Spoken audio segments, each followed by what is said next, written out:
हाँ, तो अब यहाँ पर ध्यान दो, जब कभी अप्रोक्सीमेट ट्रांसफर फंक्शन का बात आ जाए ना, कहने का मतलब जब कोई ट्रांसफर फंक्शन में एक्सपोनेंशियल टर्म का बात हो तो वहाँ पे अप्रोक्सीमेशन कैसे करेंगे, तो उसका हम एक फॉर्मूला बताते हैं, उसको याद रखना। यहाँ पे दो तरीका है अप्रोक्सीमेशन करने का। जैसे मान लिया जाए e to the power minus T S के फॉर्म में, ठीक है, कोई एग्जाम्पल ले लेते हैं, एस प्लस टू है ना, कुछ ऐसा एग्जाम्पल ले लिए, तो इसको अप्रोक्सीमेट हम सबसे पहले हम इस प्रकार से कर सकते हैं, जैसे e to the power minus T S है, तो इसको तुम इसके एनालोगस लिख सकते हो, टी एस प्लस वन। एक तरीका तो ये हो गया, लेकिन ये जो तरीका है ना, ये मेरा फर्स्ट मेथड है।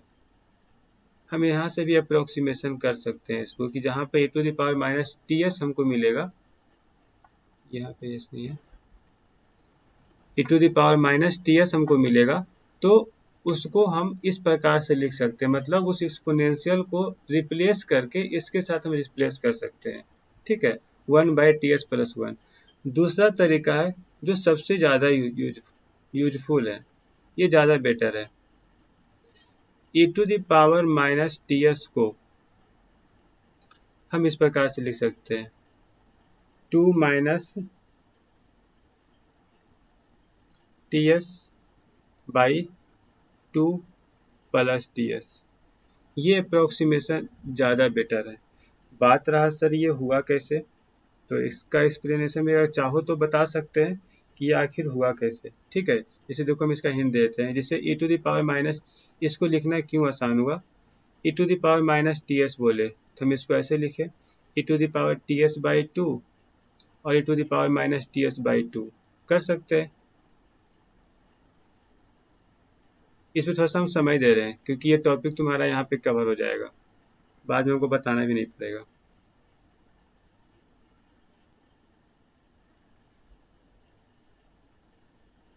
ठीक है।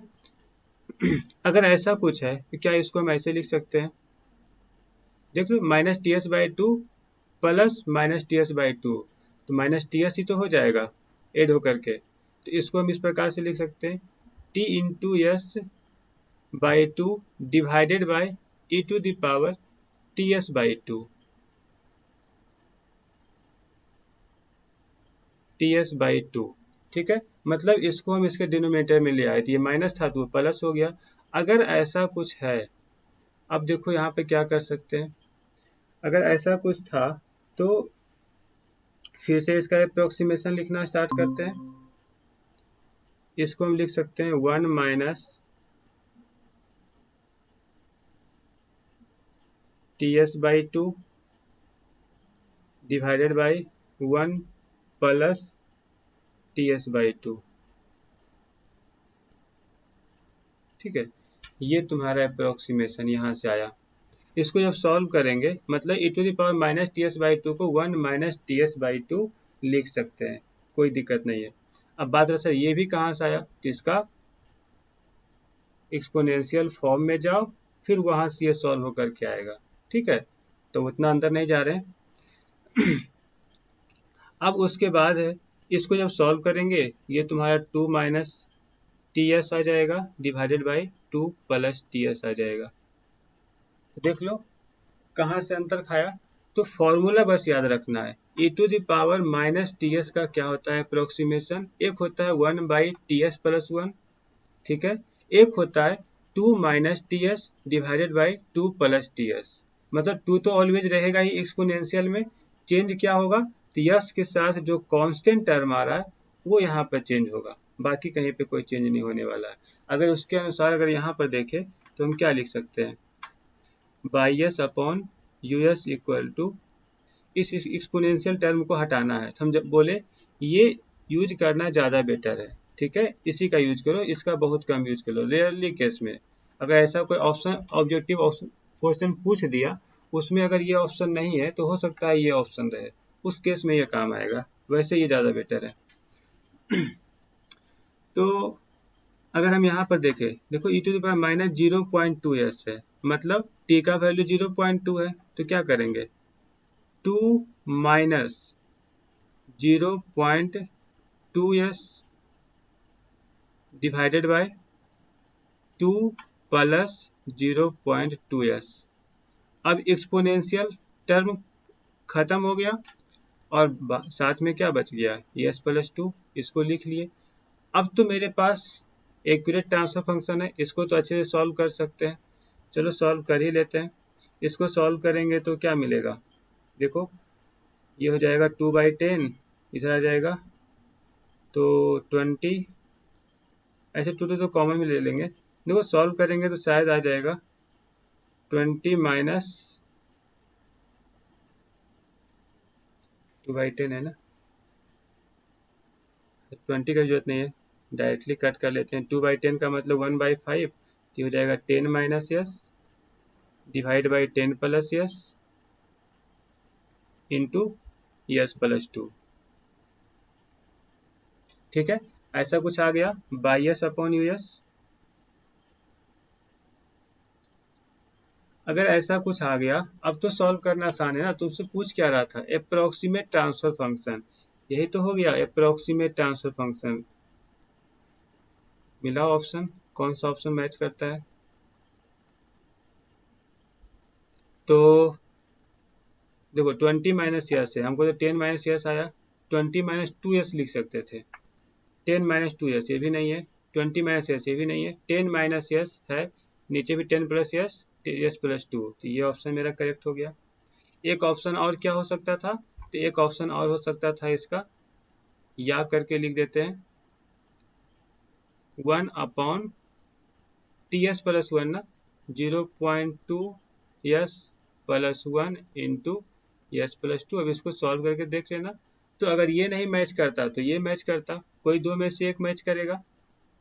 ठीक है, तो मेरे ख्याल से अप्रोक्सीमेट ट्रांसफर फंक्शन अगर कभी भी आएगा तो बस याद क्या रखना है, एक ये मेथड और एक ये मेथड। सबसे पहले नीचे वाला सेकेंड मेथड का यूज करेंगे, अगर ये नहीं रहा तो फर्स्ट का यूज करेंगे। नेक्स्ट क्वेश्चन पे आते हैं, क्वेश्चन नंबर 6।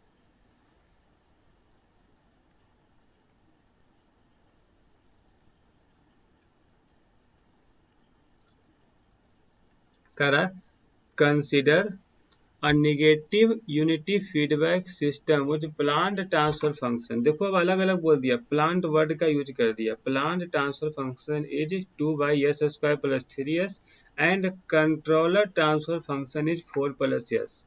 मेरे ख्याल से जो मेरा क्लास किया होगा उसको तो दिक्कत नहीं हो रहा होगा कि यहाँ पे अगर प्लांट ट्रांसफर फंक्शन का बात कर रहा है तो प्लांट कहाँ होता है और कंट्रोलर कहाँ होता है।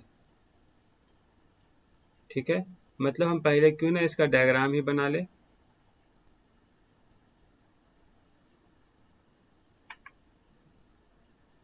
एक्चुएटर का बात नहीं किया था, हम उसको नहीं बना रहे हैं। ठीक है, वो कंट्रोलर का बात किया था, हम कंट्रोलर का बना लिए। ये हो गया कंट्रोलर के लिए और ये हो गया प्लांट के लिए। हम बताए भी थे कि पहले कंट्रोलर के बाद फिर जाता है एक्चुएटर में, उसके बाद जाता है प्लांट। ठीक है, ऐसा कुछ आता है, यहाँ एक्चुएटर का बात नहीं हुआ, उसको नहीं लिखे। अब बोल रहा है ऐसा कोई सिस्टम है, तो सिस्टम हम बना लेते हैं। ठीक है, बन गया system, close loop system, negative unity feedback. ठीक है, सब कुछ लिख दिया है, मतलब ये यूनिटी फीडबैक सिस्टम है।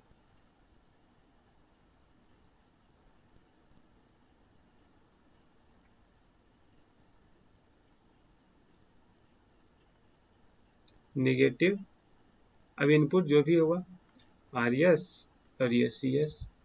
तो गिवन क्या है, प्लांट ट्रांसफर फंक्शन, मतलब ये दिया हुआ है 2/s² प्लस 3s, ये कंट्रोलर का दिया हुआ है 4 प्लस s, और यहाँ पर जो ये जो है 1 है।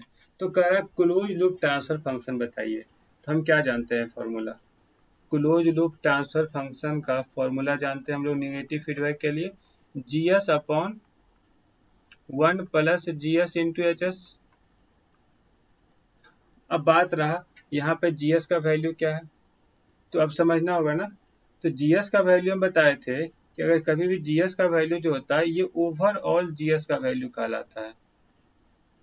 ठीक है, यहाँ पे कोई एक जीएस का वैल्यू नहीं है। ऐसा नहीं है समझना कि प्लांट ट्रांसफर फंक्शन तुम्हारा जीएस का वैल्यू हो गया।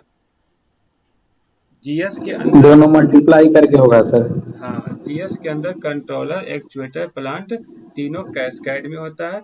उसका या तो वो डायरेक्टली जीएस देता है, अगर नहीं तो फिर वो बारी सबको कैटेगराइज करके देता है। तो फाइनली क्या करेंगे, सबको कैस्केड कर लेंगे। तो यहाँ पर कैस्केड का मतलब ट्रांसफर फंक्शन के रूप में मल्टीप्लीकेशन। तो यहाँ पे जीएस का वैल्यू हो जाएगा, दोनों को मल्टीप्लीकेशन करके, तो 2 into 4 plus S divide by S square plus 3s। तो वो अब जीएस का वैल्यू जब मालूम है, एचएस हमको पहले से ही पता है, यूनिटी फीडबैक है, तो अब तो सॉल्व कर सकते हैं ना। ये हो गया 2 into 4 plus S divided by S square plus 3s, और यहाँ 1 plus 2 into 4 plus S divided by S square plus 3s। और क्या, इतना ही है।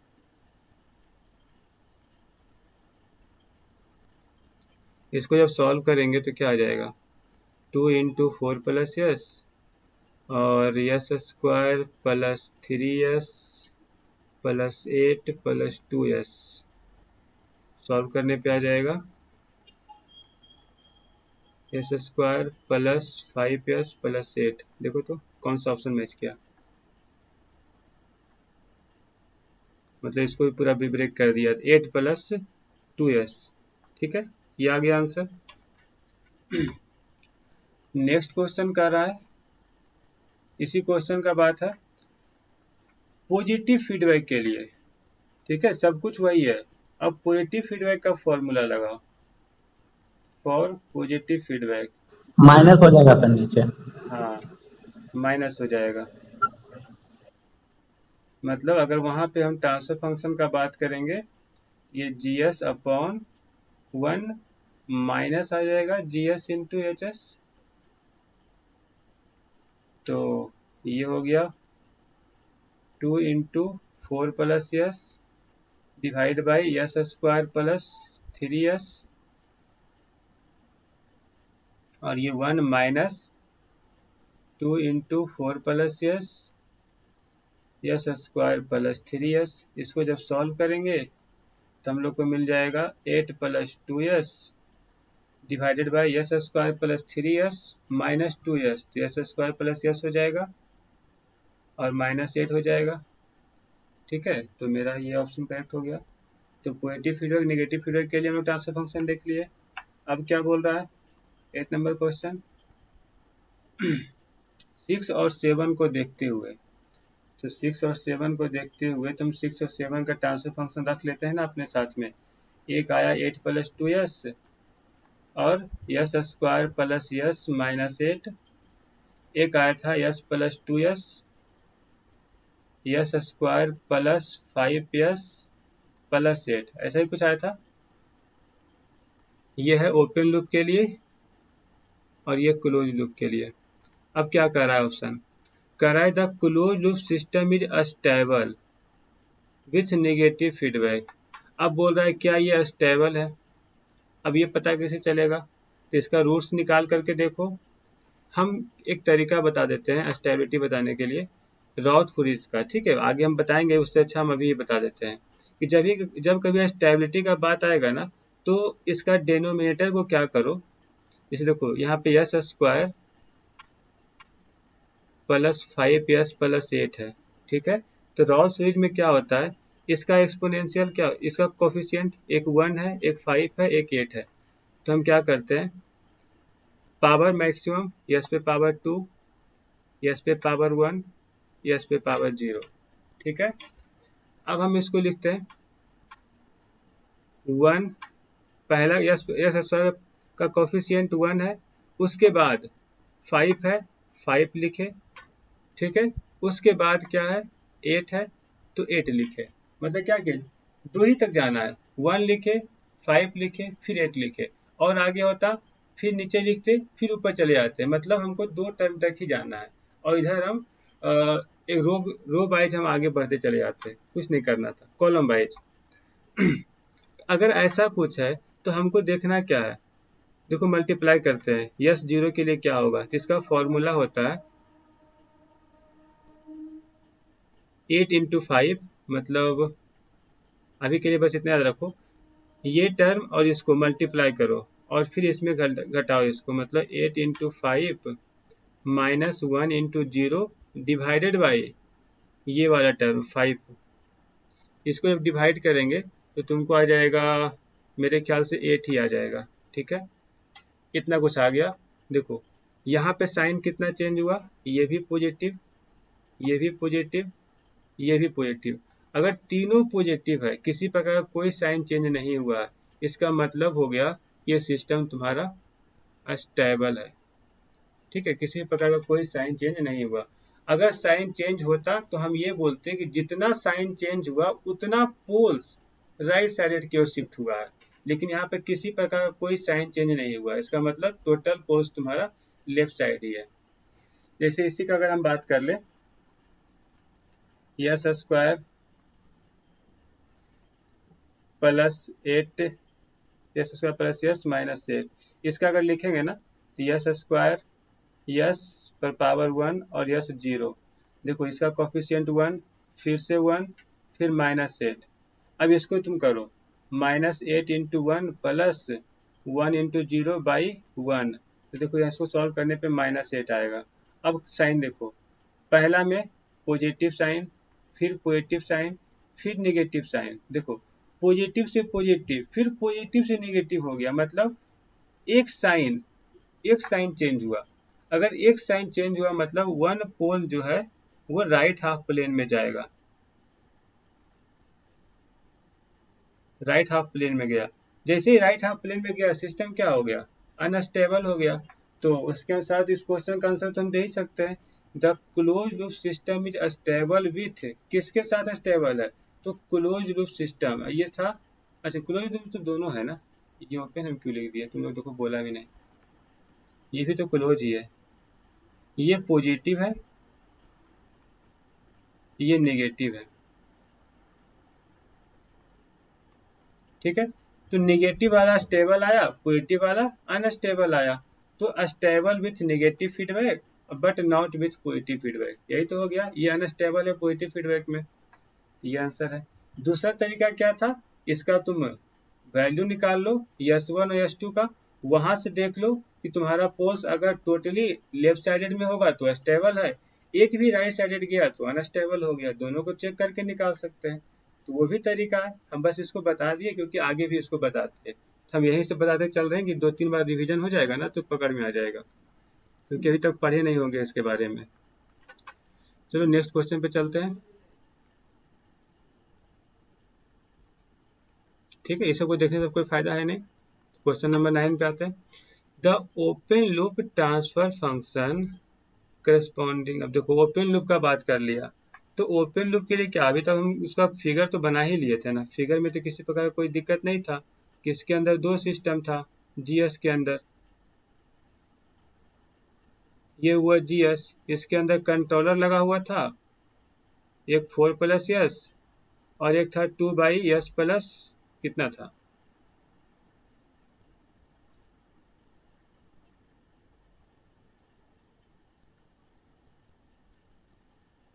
S² + 3S,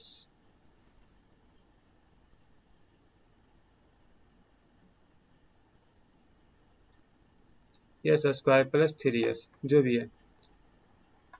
तो कह रहा है ओपन लूप ट्रांसफर फंक्शन, तो ओपन लूप ट्रांसफर फंक्शन क्या पढ़े हैं, जीएस इंटू एच एस ही तो होता है। तो जीएस का वैल्यू तुमको मालूम ही है कि 2 × 4+S divided by S² + 3S, solve करके अभी आया, एच एस का वैल्यू 1 था तो यही मेरा आंसर हो गया। अब बात बताओ यहाँ पर पॉजिटिव नेगेटिव से क्या मतलब है, क्योंकि इसमें तो फीडबैक ही नहीं है, तो पॉजिटिव बोले या नेगेटिव बोले, तो वही यहाँ पर है ओपन लूप ट्रांसफर फंक्शन, एक तो ये आंसर हो ही गया।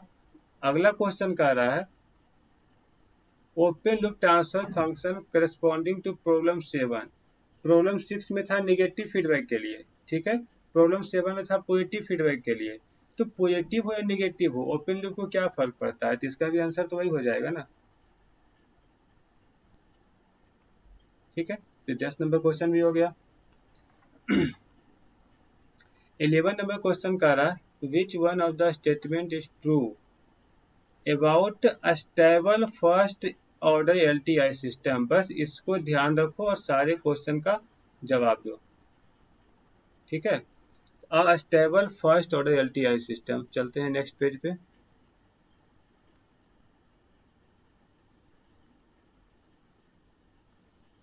लिख देते हैं इसको,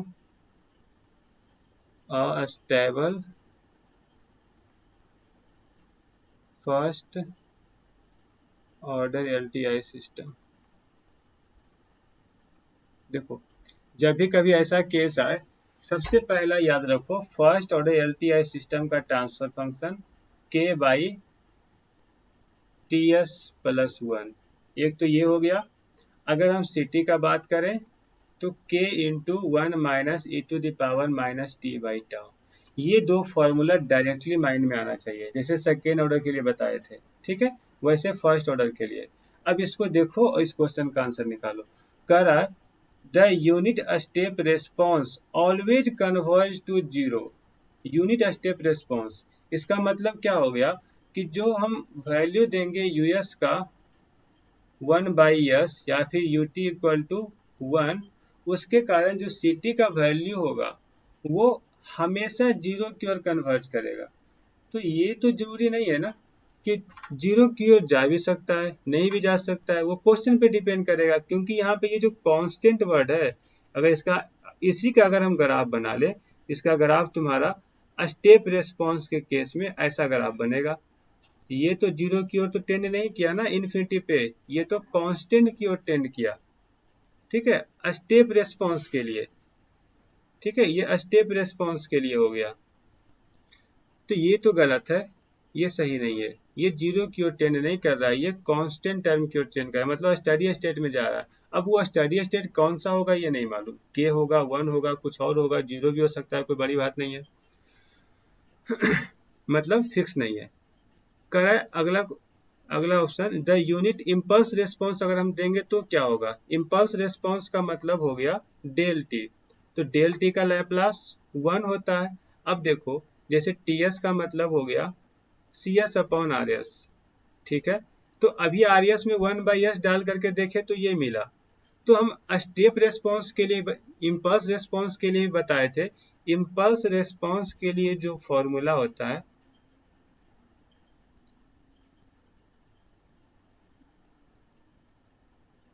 ct का वैल्यू, तो करना क्या है, चाहो तो यहीं से निकाल सकते हैं। आर एस का वैल्यू 1, ठीक है ना, आर एस का वैल्यू 1 इम्पल्स रिस्पॉन्स के लिए, मतलब यहाँ से अगर हम बोलेंगे सी एस का वैल्यू बताइए तो डायरेक्टली बोल सकते हैं ना के बाई टी एस प्लस 1 ही तो होगा, क्योंकि 1 से मल्टीप्लाई करेंगे इतना ही रहेगा। इसका सी टी निकालोगे तो क्या हो जाएगा, K into e to the power minus T by tau, ये टाउ ही लिखा हुआ है, ठीक है। तो यहाँ पे 1 माइनस नहीं आया, यहाँ पे कुछ ऐसा टर्म आया। अगर हम इसका ग्राफ बनाए तो ये तुम्हारा कुछ ऐसा ग्राफ बनेगा। अब देखो क्या बोल रहा है, unit impulse response converge asymptotically a non zero value. नहीं, ये ऑलवेज जीरो की ओर टेंड करेगा, क्योंकि E to the power minus T by tau है, तो ये जीरो की ओर ही टेंड करेगा, ठीक है। एसिम्प्टोटिकली मतलब क्या हो गया, जीरो की ओर जा रहा है, जीरो कब पहुंचेगा नहीं पता, जीरो के पास जा रहा है, ठीक है। तो ये भी ऑप्शन तुम्हारा गलत हो गया, क्योंकि ये जीरो की ओर जा रहा है, इसमें जीरो की ओर नहीं जा रहा था, ये नॉन जीरो की ओर जा रहा था, और ये जीरो की ओर जा रहा था, ठीक है ना। अगला करा the magnitude of a unit ramp response, मतलब अब की बार जो वैल्यू है ना किसके लिए, आर एस का, वो 1/s² है। अब देखो 1/s² जैसे ही करेंगे, यहाँ से सी एस का वैल्यू तुमको मिल जाएगा 1/s² into S tau plus 1। इसको जब सॉल्व करेंगे ना, इतना तो पता है कि यहाँ पर एक टी का टर्म आने वाला है, क्योंकि 1/s² है, इंटीग्रेट होगा। जो कांस्टेंट पार्ट था 1, अब यहाँ पर एक टी का टर्म ये ला देगा। इसको सॉल्व करेंगे तो हम सॉल्व नहीं कर रहे हैं, बस बता रहे हैं कि जो कांस्टेंट टर्म है वहाँ पर टी का टर्म आ गया, और जैसे ही टी का टर्म आ गया इन्फिनिटी पुट करेंगे, ये इसको इन्फिनिटी की ओर लेके चला जाएगा, ठीक है। ये क्या कह रहा है, the magnitude of the unit ramp response tend to asymptotically to a finite value, नहीं, ये इनफाइनाइट वैल्यू की ओर इसको लेके चला जाएगा। ठीक है ना। अगला ऑप्शन कह रहा है it has one pole in the left half complex plane. इसका पोल्स कितना है, एक ही पोल्स तो होगा, तो वन लिखे या ना लिखे क्या फर्क पड़ता है। फर्स्ट ऑर्डर का पोल्स का बात करेंगे तो एक ही पोल होगा, और वो भी पोल लेफ्ट हाफ में बता रहा है। तो अगर कोई पोल अगर लेफ्ट हाफ में है वो सिस्टम स्टेबल होता है, और ये स्टेबल का ही बात कर रहा है, तो फाइनली यही ऑप्शन सिर्फ करेक्ट है, बाकी सब गलत है। ठीक है। तो वहाँ एग्जाम में तुम्हारा मल्टीपल चॉइस क्वेश्चन भी रहता है, इसलिए हम पूरा एक्सप्लेन कर दिए। हो सकता है इसी क्वेश्चन को वो मल्टीपल चॉइस में डाल दे कि एक से अधिक भी सही हो सकता है, उस कंडीशन में समझना पड़ेगा कि कौन कौन सही है कौन गलत है। 2-3 क्वेश्चन रहेगा वैसा। फिर है at a time instant equal to thrice. देखो पढ़ते जाना। मेरा वॉइस ऑडिबल है? हाँ सर। सर अब देखो यहाँ पे कह रहा टाइम कांस्टेंट। टाइम कांस्टेंट है क्या, ये जो हम तुमको टाउ टाउ जो बोल रहे हैं ना बार बार, यही तो तुम्हारा टाइम कांस्टेंट है।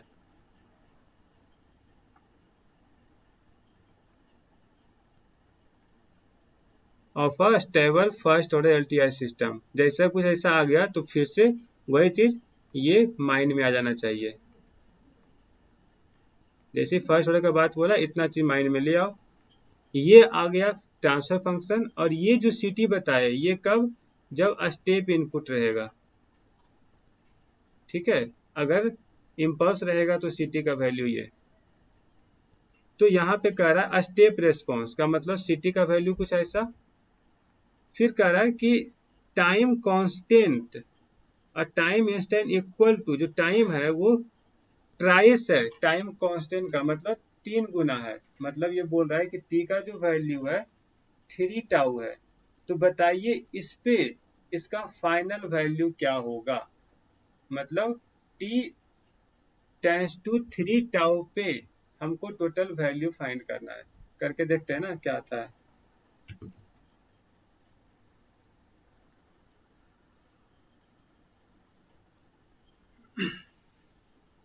तो at T equal to 3 tau, formula हम क्या पढ़े, C T equal to step response के लिए वन के इंटू 1 - e⁻t/-t/टाउ। ठीक है। तो अब यहाँ पर हम मान करके चलते हैं वेयर के इक्वल टू 1 मान लेते हैं। ठीक है, क्योंकि यहाँ पे के का कोई जिक्र नहीं किया है, तो हम अपने मन से 1 मान करके चलते हैं। तो यहाँ पे आ गया 1 - e⁻t/टाउ सी टी इक्वल टू। अब चाहिए क्या, तो अब हम यहाँ पर टी का वैल्यू पुट कर लेते हैं। तो टी का वैल्यू है क्या, तो 3 टाउ। तो at C 3 tau equal to 1 - e⁻³ by tau. Tau tau cancel out, क्या बच गया 1 - e⁻³ सॉल्व करो कितना आता है, 1 - e⁻³ 0.95। ये आ गया 0.95। ये ऑप्शन तुम्हारा करेक्ट हो गया। तो 12 नंबर भी मेरा बन गया। करना क्या था, तो बस क्वेश्चन समझना था। ठीक है, कुछ था नहीं, टाइम कांस्टेंट को जानना था। टाइम कांस्टेंट किसको बोलते हैं, बस उस पर हम इस वैल्यू को बस सॉल्व कर लिया और कुछ नहीं किया। 13 नंबर क्वेश्चन क्या कह रहा है, when the system which transfer function is 1/s+2 is subjected to a unit step input, the difference between the input and output. फिर से वही काम, मतलब यहाँ पर ट्रांसफर फंक्शन दे दिया 1/s+2। अब देखो समझो बात को, 1/s+2 बोला, इसका मतलब है ये first order LTI system, first order system है। एलटीआई बोले ना बोले, एलटीआई तो होगा ही, फर्स्ट ऑर्डर सिस्टम है ये। ठीक है। अगर फर्स्ट ऑर्डर सिस्टम है जिसका जनरल फॉर्म तो हमको मालूम ही है, TS+1 होता है फर्स्ट ऑर्डर सिस्टम के लिए। यहाँ पे 1/s+2 दिया हुआ है, लेकिन ये तो हमको TS+1 के फॉर्म में चाहिए, तो हम इसको ऐसा कर सकते हैं, 2 से डिवाइड और मल्टीप्लाई कर लो।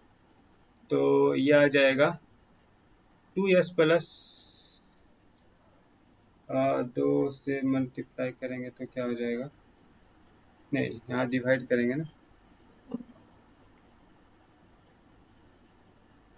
कहने का मतलब इसको 1 बनाना है, 2 कॉमन लेते हैं तो कॉमन लेंगे तो ये बन जाएगा 0.5 डिवाइडेड बाई, ये हो जाएगा 0.5 प्लस 1, 0.5 यस प्लस 1। ठीक है, हमको इस फॉर्म में लाना था तो हम इस फॉर्म में ले आए।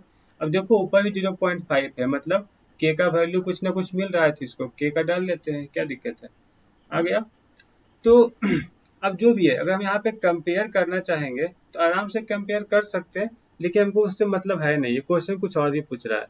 कर रहा है इनपुट, इनपुट हम क्या दे रहे हैं, तो यूनिट स्टेप दे रहे हैं, मतलब यूटी का वैल्यू हम 1 इनपुट दे रहे हैं, तो इनपुट तो मेरा 1 है। कह रहा है कि आउटपुट बताइए एसिम्प्टोटिकली, मतलब आउटपुट कहाँ कांस्टेंट हो रहा है, कांस्टेंट को ही कर सकते हैं, डिफरेंस का मतलब क्या बोल रहा है, किसी कांस्टेंट टर्म, तो कांस्टेंट टर्म क्या मिलेगा, कहाँ मिलेगा, at T tends to infinity पे ही कांस्टेंट टर्म मिलेगा, और तो कहीं मिल नहीं सकता। तो पहले देखते हैं स्टडी स्टेट पे इसका वैल्यू क्या आता है, करके देखो कैलकुलेट। अगर हम स्टडी स्टेट पे इसका वैल्यू अगर देखें तो ये तो डायरेक्टली दिख रहा है ना, टाइम में नहीं भी करेंगे तो काम चल सकता है, करेंगे तब पर भी काम चल सकता है। तो चलो सी टी का वैल्यू तो निकाल ही सकते हैं, के इंटू के का value 0.5, 1 minus e to the power minus T by tau, tau का वैल्यू भी मालूम है 0.5, तो इसको भी डाल ही देते हैं, ये 0.5 आ गया सिटी का। भाई डायरेक्ट हमको कुछ कैलकुलेट नहीं करना पड़ा, बस जनरल फॉर्म याद था, हम वहां से डाल दिए। At T tends to infinity पे, जैसे T tends to infinity put करोगे ये 0 बन जाएगा, तो यहाँ पे तुमको मिलेगा इन्फिनिटी पे वैल्यू 0.5, यही तो है तुम्हारा फाइनल वैल्यू। मतलब सिस्टम का स्टडी स्टेट कंडीशन में आउटपुट और इनपुट दिए थे 1, आउटपुट तुमको मिला 0.5। क्वेश्चन का रहा है difference between input and output, input मेरे पास है 1, आउटपुट मेरे पास है 0.5, दोनों का डिफरेंस क्या हो जाएगा, 1 माइनस 0.5, मतलब 0.5 आंसर हो गया, तो ये हो गया। 14 नंबर क्वेश्चन क्या कर रहा है, the governing equation of a first order LTI system, फिर से वही चीज है। अगर इसका हम ट्रांसफर फंक्शन का बात करें तो ये हो जाएगा 1 बाई एस प्लस 4। मांग क्या रहा है, स्टडी स्टेट वैल्यू देख लो, अब डायरेक्टली बता सकते हैं ना। पोल्स का अगर हम बात करेंगे तो ये पोल्स तुम्हारा -4 है, मतलब लेफ्ट साइडेड पोल है, हम डायरेक्टली फॉर्मूला लगा सकते हैं, लगाओ फॉर्मूला। या फिर यूनिट स्टेप का बात कर रहा है, तुमको सिटी का भी वैल्यू मालूम है, ठीक है, ऊपर देखो कुछ नहीं है, नहीं है तो हम अच्छा इसको जनरल फॉर्म में करेंगे तो उसके लिए आ ही जाएगा, ये आ जाएगा 1/4 यस प्लस 1। तो यहाँ पर के का value 1/4, 1 minus e to the power minus T by 1/4, ऐसा कुछ आ गया। अब बोल रहा है स्टडी स्टेट वैल्यू, तो स्टडी स्टेट कंडीशन में टी टेंस टू इन्फिनिटी पे ये 0, तो तुम्हारा क्या हो जाएगा सी इन्फिनिटी 1/4 मिल जाएगा, जिसको 0.25 बोलते हैं। तुम यहाँ से भी डायरेक्ट कर सकते थे, limit S tends to 0 S of bias, ठीक है, यस ऑफ बाइयस कर सकते थे, तो यहाँ पे बाइयस का वैल्यू क्या है, यूएस का वैल्यू 1/s, तो 1/s इंटू एस प्लस 4, इसको पुट कर दो, यस इंटू एस प्लस 4, इसको जब सॉल्व करोगे यस टेंस टू 0 पे तो फिर से तुमको 1/4 मिलेगा, तो यहाँ से बना सकते थे, यहाँ से बना सकते थे, लेकिन उसके लिए करना क्या, अगर इससे बनाना है तो बस फॉर्मूला याद रखो, इसके लिए भी फॉर्मूला याद रखना है, बस कंडीशन एक चीज याद रखना है कि अगर राइट साइडेड में अगर आ गया तो कैलकुलेट करने का जरूरत नहीं है, वो ऑटोमेटिक इन्फिनिटी की ओर चला जाएगा, ठीक है, क्योंकि वहां पे प्लस टी आ जाएगा, तो T tends to plus T का मतलब इन्फिनिटी की ओर टेंड कर गया। 15 नंबर क्वेश्चन कर रहा है the governing equation of a first order LTI system, which one of the following statement is true. अब जो भी है देखते हैं अगला पार्ट में।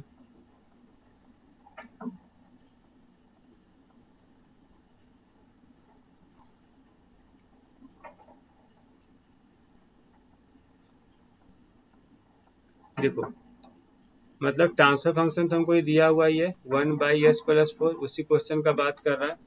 तो कह रहा है कि इस response has a oscillatory component. तो चलो देखते हैं बाई टी निकाल करके क्वेश्चन क्या था, कुछ तो जरूर हिंट किया होगा।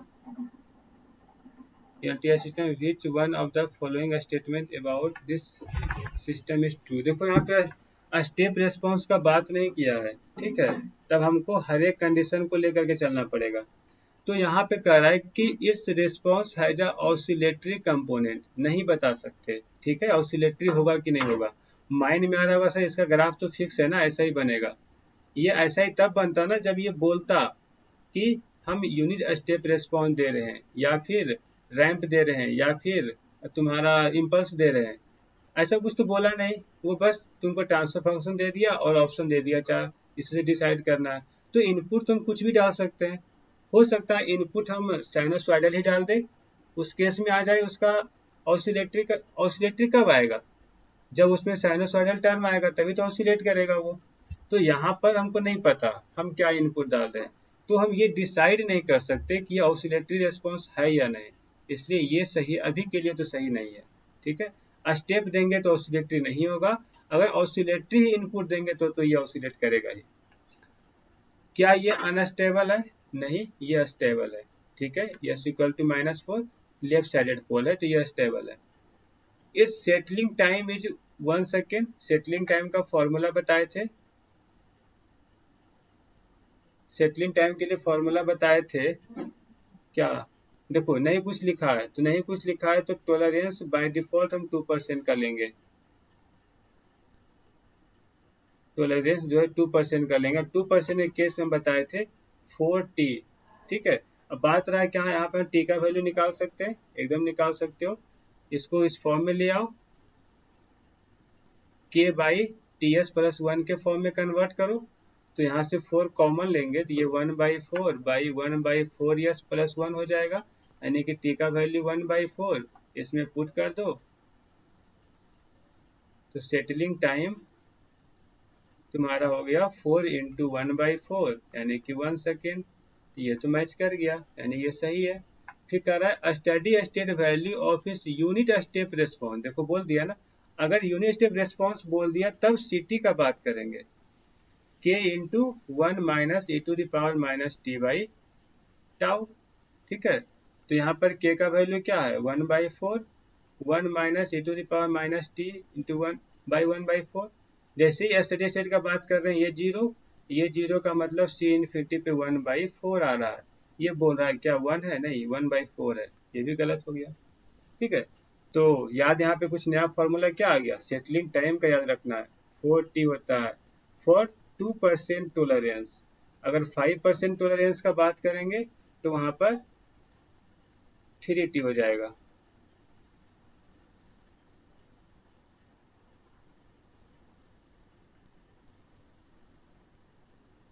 3t, ठीक है। टी क्या है तुम्हारा टाइम कांस्टेंट,